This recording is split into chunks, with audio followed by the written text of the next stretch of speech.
Hi, I'm Mitch from Hard Intentions YouTube channel. We also have hardintentions.com where we sell t-shirts, hats, stickers. We just came out with a new sticker, the Singing Devil. It's pretty cool. We have a limited edition of those. We will get more in the future, but they are available on hardintentions.com. I talked about my t-shirts, my artwork, and stuff like that in the past, and I just want to say that, I did all this artwork in prison. The stuff you see behind me, we sell prints of. I do some original stuff for guys upon request.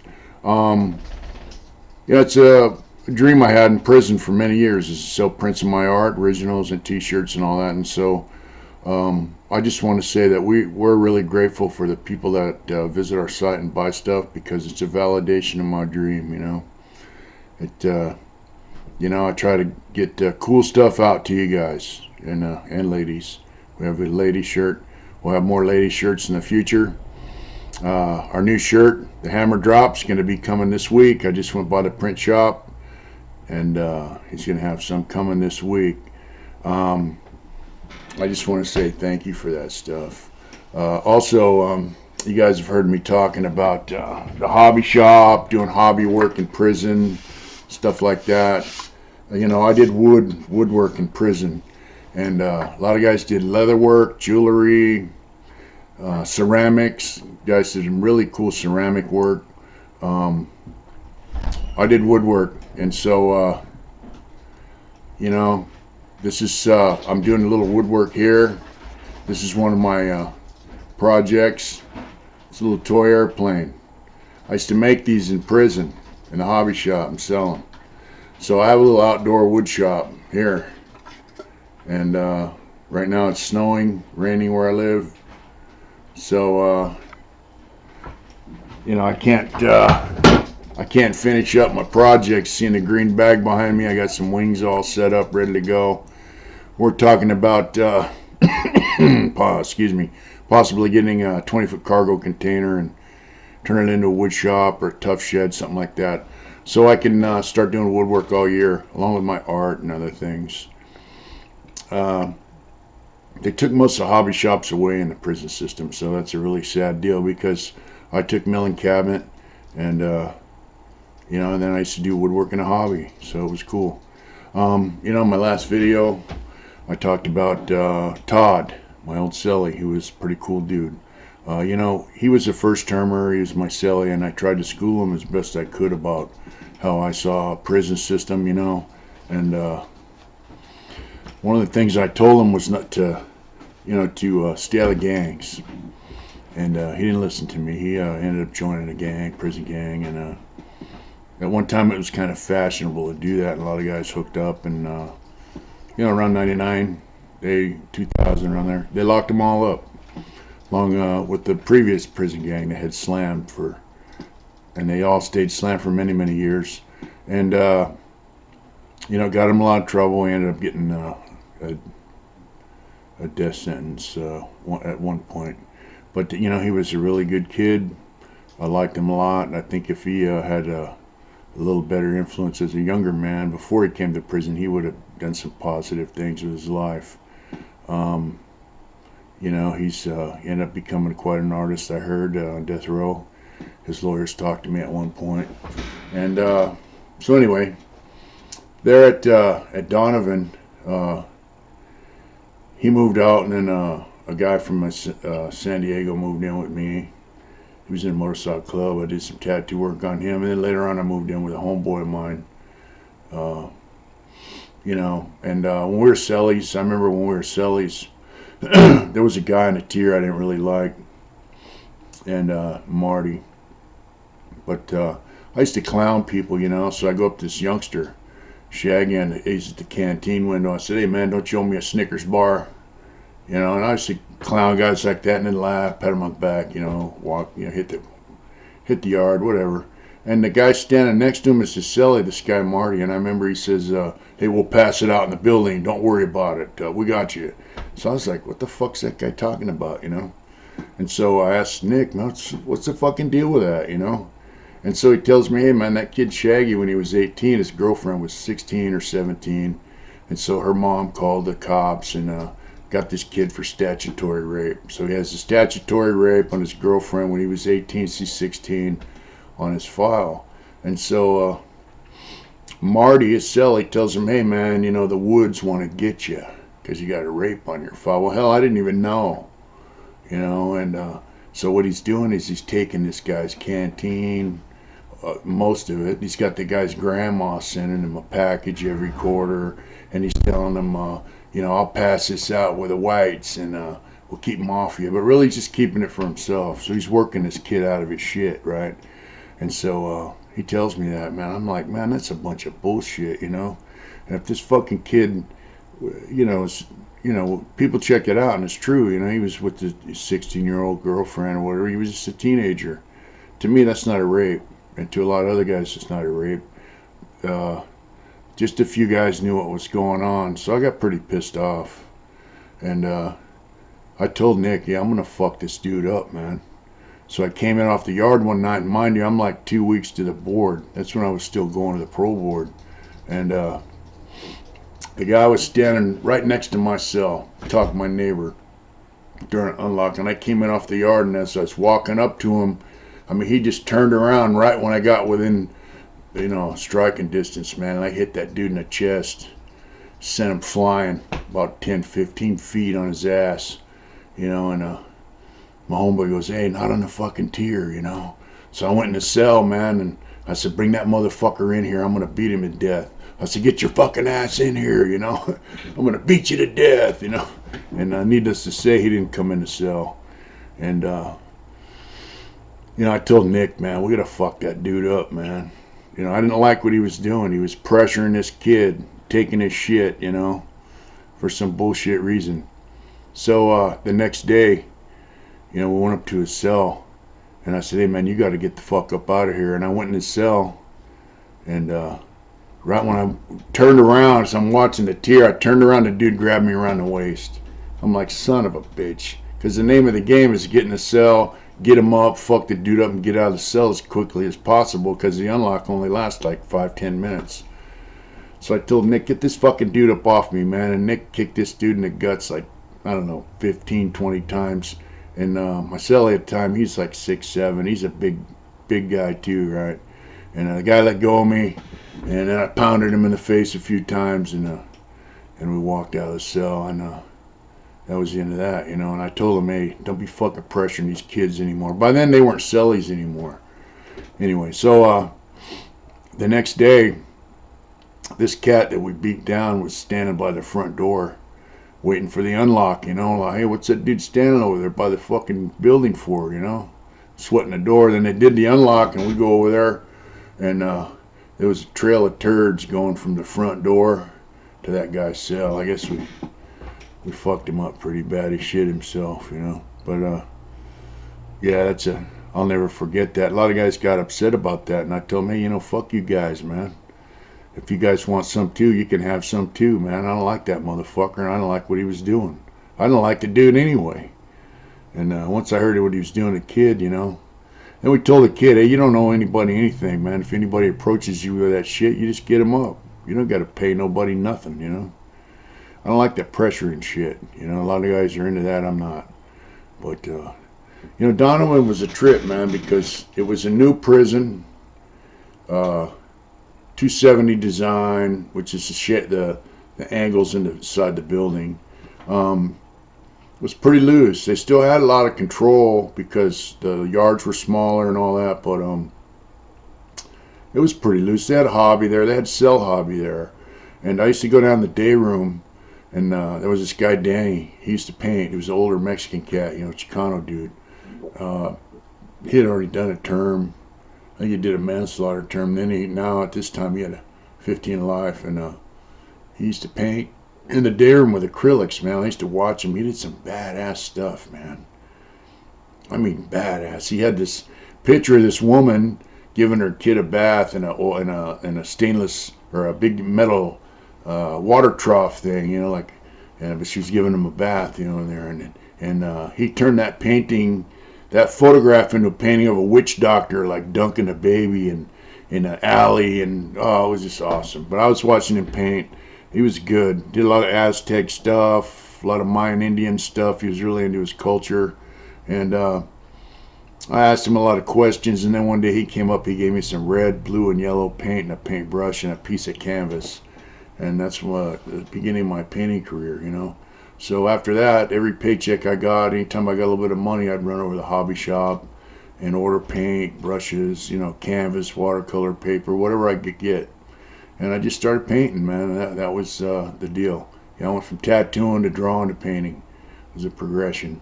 But Donovan had a job as a plumber, and I used to go to other yards and work. The yard I worked on was not the yard I lived on. So it was kind of cool. I got to get away, and you know, my boss was a Hispanic woman, and she had grew up in Logan Heights, and so, which is a barrio down in San Diego. It was pretty rough. She grew up there, and you know, instead of falling into the mix, you know, she ended up becoming a plumber, and she was working in the prison as a supervisor. And I was actually working as a carpenter there. And one day she came in the building, and I said, man, where's my boss at, you know? And she's like, hey, why don't you come work with me? So I'm like, man, she never comes to work. I don't get to go to work. What the hell, you know? She goes, why don't you come work with me? And I'm like, well, I'm not a plumber. She says, I'll train you. So we'll go work, you know. And she asked me my real name. I told her Smiley. She thought that was kind of funny. So she trained me to be a plumber, you know. Little by little, I worked with her for about 3.5 years, you know, and developed a lot of trust, and I learned a lot of skills, you know. And the thing is, you know, you're going into other people's cells on other yards. Guy's toilet's messed up, his water's messed up. You go there, a lot of times they're not home. So there's a trust factor there, because if you got when she first hired me on, she had this guy Mike working for her, and he was a dope fiend piece of shit, you know, and I kind of ran him off. And she watched how I just disrespected the guy every chance I got, and fat mouthed him. And anyone else, you know, if I talked to him the way I did to him, they'd want to get him up. They'd be like, hey, fuck it, let's go, let's get it on. Or they'd stick a hole in your back, whatever. But this guy was a creep, man. And he was kind of abusing his little position, you know, being able to travel around, and he was like acting like a pouty little bitch sometimes. So I ran him off, and she kind of watched it happen, my boss, and she didn't say anything, so I just proceeded to run the guy off. It's little things, like we had a golf cart we used to travel around the prison in, so I would ride in the back because I was a new guy. But then once I started seeing how this guy was, he was kind of pouting about shit. He didn't like me working on the crew. He wanted one of his fucking dope fiend buddies to have a job. And after a while, I just started hopping in the front seat. And he'd come out of the building, I'd be in the front seat of the golf cart, and of course the boss drives it. And I'd say get in the back. After a while, he was gone. Then I hired somebody on the crew that I wanted to work with, somebody I was comfortable to work with.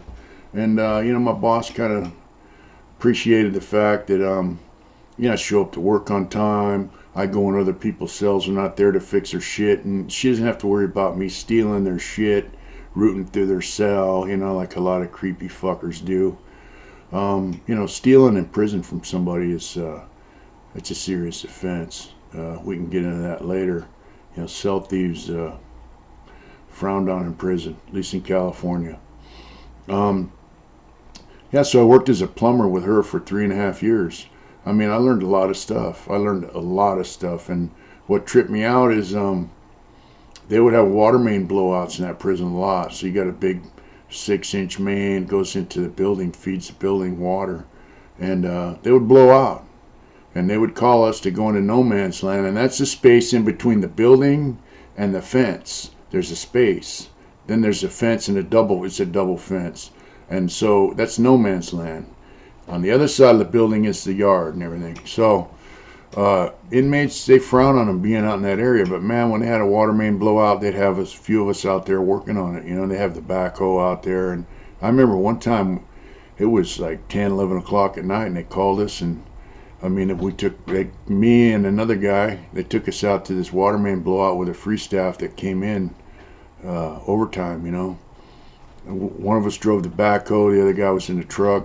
Inmates driving the backhoe. I mean, you could take that backhoe and pull the damn fence down with it, And but we're out there. We fixed the water main blowout. We were out there till like 12 o'clock at night, and we got kudos for that. Like, hey, good job. Part of my deal was my area where I worked in, the main kitchen was in there though, and there was a big dude in there. He was a prospect for a club, and I happened to know his cellie from a previous prison who was a club member, and so we became friends. And he used to drive the truck. He used to ride on the truck that delivered the food. See, no longer is it just one kitchen, cook it and serve it, where the kitchen's connected to the chow halls. Now you have a facility where they make the food, then they freeze it, and then maybe a day or two later they take it over to each facility in a truck, and then that facility heats it up and serves it. It's a pretty nasty setup. But they had bags of hamburger, vegetables. We had hot pots there, little West Bend hot pots. And I'm a big fan of soup. You put the carrots, celery, onions, and bell pepper in a pot, simmer it all day, dump it over your top ramen noodles. Sometimes you don't even need a flavor packet. It's so good. And if you run out of bell peppers, you can use a little cabbage, whatever you can get, So I talked to old Keith, I says, hey man, what's the chances of getting some hamburger, some vegetables? And, we got along pretty good. I did a little artwork for him, and he sent it to a sponsor on the street. And so he would come over on Sundays, and I hooked it up where he would give the bag with the vegetables, 10 pounds of hamburger to a kitchen worker. And then when he had a, opportunity, he'd come out of the little kitchen on the yard and give me the bag on a weight pile. And then my cellie and I would take it into the building, because when you go in the building too, they watch the guys come through the door, and if you're like, got a big bulge going somewhere, they're like, hey, come here, and they'll pat you down. So you got to get that shit in your house, and it was pretty cool. So we'd make hamburgers, my hot pot, and we'd make soup. It's pretty cool. That's the kind of shit guys do to survive in there, man. The food sucks. People have mentioned the food on some of the comments, and the food's terrible now. Food manager in DVI, she was pretty cool. Back then, when she was a food manager, Tracy, food managers were allowed to buy the food wherever they wanted to. Now they buy it from prison industry. Prison industry controls all the food in prison now, and it's nasty. So anyway, at Donovan there were no more steaks, no more pork chops, no more half a chicken. See, when I went to prison up till Tracy, when they had chicken, they had a half a chicken. They'd split that chicken right down the middle, they'd bake them, and then you got a half a chicken when you went to chow hall. The roast beef was pretty much the thing in the past. It was down to about once a month, where we used to get it like once every 2 weeks. We'd have roast beef one week, roast turkey the next, So Donovan, the food was pretty bad. I mean, really bad. They had these little hockey pucks, and they, one day it'd be a Santa Fe steak, next be something sausage, and they'd paint little grill marks on it. And it was chicken, beef, and soybean mixed, and it was just a gross, foul setup, man. They'd make you burp, nasty. So having that hookup in the kitchen like that was it was quite a deal, and plus I was driving iron there. I used to drive iron 5 days a week, 2 hours a day, at night. After work I'd go out to the night yard and drive iron. I was still in my early 30s, and I just like driving iron, before they took the weights there, I had a 500-pound bench, man, and that's a lot of iron, and it takes a lot of protein to build yourself up to that, man. So I was pretty pissed off when they took the weight. So anyway, that was a good deal there. There weren't a lot of stabbings there in Donovan. There were occasionally. One of them, I worked on the 2-yard, and I had a couple Mexican homeboys there, and I won't say their names, but they know who they are. And so they're out, during lunch, they locked the yard up for like an hour or so, you know, just to give the cops a break. For some reason, the yard was in, you know. So these two guys were out there mowing the push mowers, you know, they're mowing the yard, the grass on the yard. And well, there was this dude, he was a child molester. They found out. He worked in the welding shop, and whenever the yard was locked down, this guy always got to come out. And he was always kind of on the cop's leg. He didn't do a lot of yard time, and so the yard was in. I guess he had got to go to the canteen or something. For some reason, he was on the yard, and they have a guard tower there in that yard, and right underneath it's a track, you know, so he can see out over the yard, but he can't see directly down. So these guys are mowing the yard. They're running little push mowers back and forth, you know, and the track's right here, you know, in that tower. So right when that guy, they timed it, so when that guy got up underneath that tower, they were right here on their little laps with the mower, and they ran over there and stabbed the piss out of that guy. Then they went over and threw their knives down this little drainage ditch and went back to mowing the yard like nothing happened, you know. And that tower didn't see it because it was right down underneath him, you know. And the guy laid there for a while before they seen him. But you know, my friend Filthy Frank, he's from Highland Park. He was in the cell waiting to tattoo on one of them guys. He goes, man, I know where dude's at, you know. He's my partner, man. Later on, we were cellies when I ended up moving that yard. But he goes, yeah, I was sitting up in the cell waiting for him to come get, you know, have him finish his tattoo. And fuck, never showed up. Next thing I know, you know, he's in the hole. That was a good move, you know. That was a good move. Later on in Corcoran, when I was in Corcoran, I saw one of the guys got out of the shoe. I told him, hey, bro, that was a good move, you know. Then, you know, later on, there was a guy on another yard. When I went with the carpenters because they had no smoking now, right, within 30 feet of a state building. They hadn't done away with the smoking anymore yet, but they put up signs you weren't allowed to smoke inside the building. So we dug some holes, and we had these signs to go in the holes, and they were going to concrete them in, said no smoking, you know, blah, blah, blah. So we go over to the yard, and I was with this Indian cat I work with, you know, and he goes, hey, check that out, you know. I'm like, oh, yeah. There was a cat on that yard telling everybody that he was a Mexican dude, you know, that he was hooked up with a Mexican prison gang, you know, and he was taxing people, you know, taking their dope. I mean, he wasn't just like running the yard and shit. He was just taxing people, taking a cut of their dope that they brought in, you know, and shooting it, getting high. And so, you know, guys don't like that shit. They don't like to be punked out of their stuff. I don't care what race you are, right?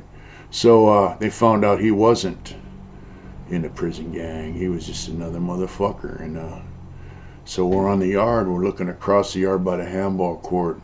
And they ran up behind that dude and stabbed him in the neck, the back of the neck. And dropped him like a sack of potatoes. I guess they cut his spinal cord or something, you know. And they ran in the building, you know, threw the knives on the roof and shit. And they did it right when there was an unlock, so they went in the building. And, you know, they busted him later. But that guy laid on the ground, you know, for like, I don't know, 10, 15 minutes or more. He just laid there on the track. Nobody said shit, you know. They just let him lay there. And, you know, we're doing our thing. We got a concrete truck coming from the street to pour the concrete in all the holes for these signs, you know. And the truck just comes to the yard, and we're getting ready to do our thing, and some dude went up to the cop, man, and says, hey, there's a guy laying over there on the track, stabbed, you know, he's bleeding, and he's been, you know, whatever. Tell me he's been laying there for a while, I guess. The yard went down, they ran over and took the dude off in the gurney and shit. But we were kind of pissed off because, you know, the yard's down. We're with our boss. She co-signs to say these two guys are with me. But we got a job to do. You know, we're kind of pissed off. Hey, man, we're going to do this job or not, you know. Concrete truck costs money. You pay for the concrete and you pay for the time it's there. So we were a little pissed off, you know. More so about that than a guy getting stabbed. Just that it fucked our program up, you know.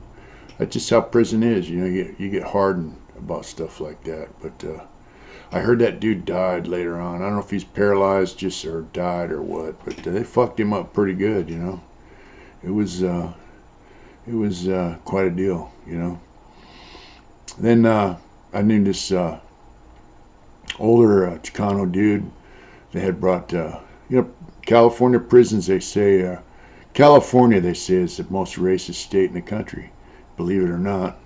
But the prisons really are racially separated, and that's the way it's always been.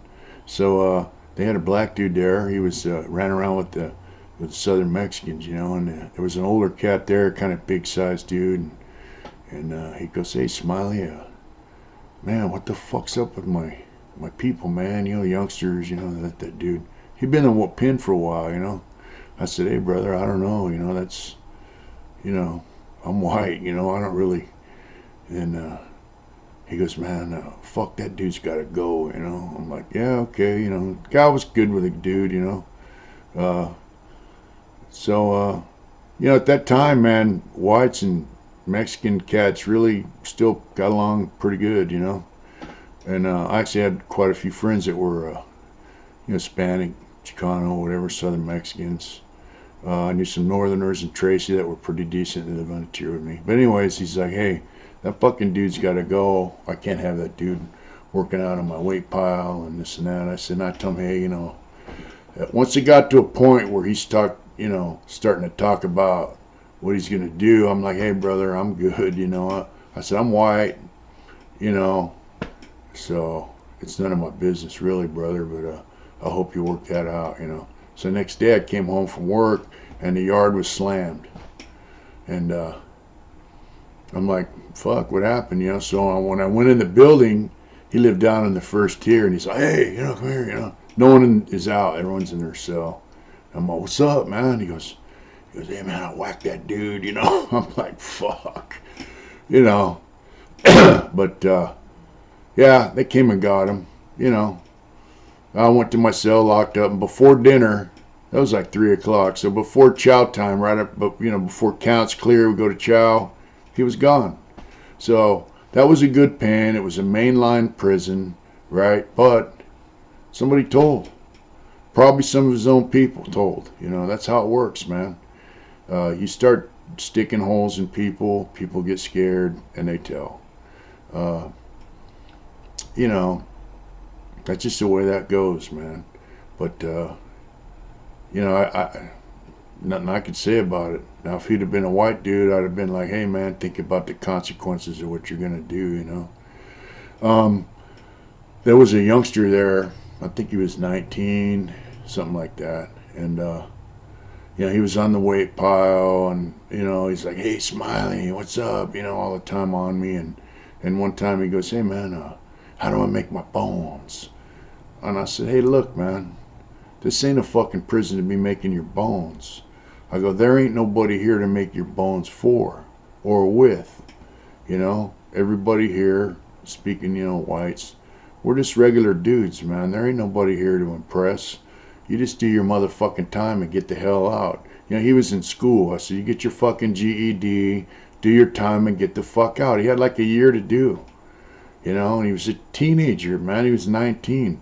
And I just kind of, he's like, "Yeah, okay, And then Todd told me, "Hey, that kid keeps asking about making his bones, And I said, "Well, tell him, Todd told him the same thing I tell you, just fucking kick back, fool. There's a time to party and there's a time to fucking get with it. And this prison right here ain't the place to be getting with it. This is a place to fucking relax and party and make some money, enjoy life. My thing is I don't want to have to do time miserable fuck unless I have to. So anyway, he finally got with some asshole that told him how to make his bones, and he had him go and whack somebody. He had him go and stab somebody. He didn't do a very good job. He gave him a shitty piece. One of them assholes gave him like a toothbrush with some razor blades on it or some bullshit. And the kid's in the hole, right? So now he's in the hole for stabbing. Even though it was a chicken shit stabbing, he's in the hole for stabbing. He ain't going home in a fucking year. I met this kid's mom in the visiting room, and she was a nice lady, and he was a good kid, He was just misguided. So now, I told the dude, hey man, what the fuck, you know? Why'd you have that guy do that? Why don't you handle that, you motherfucker? See, that was my thing. These guys, they weren't tipped up. They weren't hooked up in a gang or nothing. They're just dudes, and these kids look to them like for advice, and then they send them off on a mission. That used to piss me the fuck off. I'd tell me, hey, lame, why don't you go handle that shit yourself?